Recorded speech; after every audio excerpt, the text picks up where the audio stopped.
Sometimes நம்ம mind ரொம்ப டயர்டாக இருக்கும். கொஞ்சம் டேஸாக லைஃப் ரொம்ப ஸ்மூத்தாக போகாத மாதிரி இருக்கும். மைண்ட் ஃபுல்லாக இருந்தாலும் ஹார்ட் எவ்வளோ ஹெவியாக இருந்தாலும் நம்மளுக்கு பிடிச்சமான ஒரு ஒர்க்கில் உட்காந்துட்டா போதும், உலகத்தையே நம்ம மறந்துடுவோம். அதே மாதிரி தான் இந்த க்ரோச்சட்டும் எனக்கு இந்த ஹாப்பினஸ் அண்ட் பீஸ்ஃபுல்லை கொடுக்கறது இது தான். இந்த ஹேண்ட்மேட் ஸ்லிங் என்னோடய அம்மாவுக்கு தான் பண்ணேன். பிளாக் அண்ட் கோல்ட் காம்பினேஷனில் சிம்பிள் அண்ட் எலிகண்ட்டாக வைக்கணும்னு நினச்சேன்.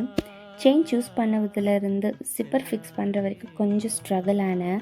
ஹானஸ்ட்லி சொல்லணுன்னா இதை பண்ணும்போது நிறைய மிஸ்டேக்ஸும் நடந்துச்சு. மெஷர்மெண்ட்ஸ் கொஞ்சம் கன்ஃபியூஷன், சிலது ரிமூவ் பண்ணி மறுபடியும் நான் ரீஸ்டார்ட் பண்ணினேன். Yesterday I gifted for her. அவங்க ஃபேஸில் வந்த ஸ்மைலுக்கு இந்த full work worth and fulfilled ஹாப்பினஸ்ஸாக இருந்துச்சு.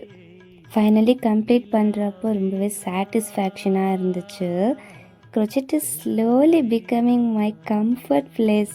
இந்த ஸ்லிங் ஜஸ்ட் ஒரு பேக் இல்லை, கொஞ்சம் அன்சைட் மெமரிஸ், கொஞ்சம் ஹீலிங், கொஞ்சம் பீஸ்ஃபுல்னஸ் அண்ட் நிறைய லவ். இந்த மாதிரி கிஃப்ட்ஸ்லாம் உங்கள் லவ்ட் ஒன்ஸ்க்கும் நீங்கள் கிஃப்ட் பண்ணணும்னா கண்டிப்பாக எனக்கு டிஎம் பண்ணுங்கள். மறக்காமல் மோர் அப்டேட்ஸ்க்கு என்னை ஃபாலோ பண்ணி வச்சுக்கோங்க. பாய் பாய்.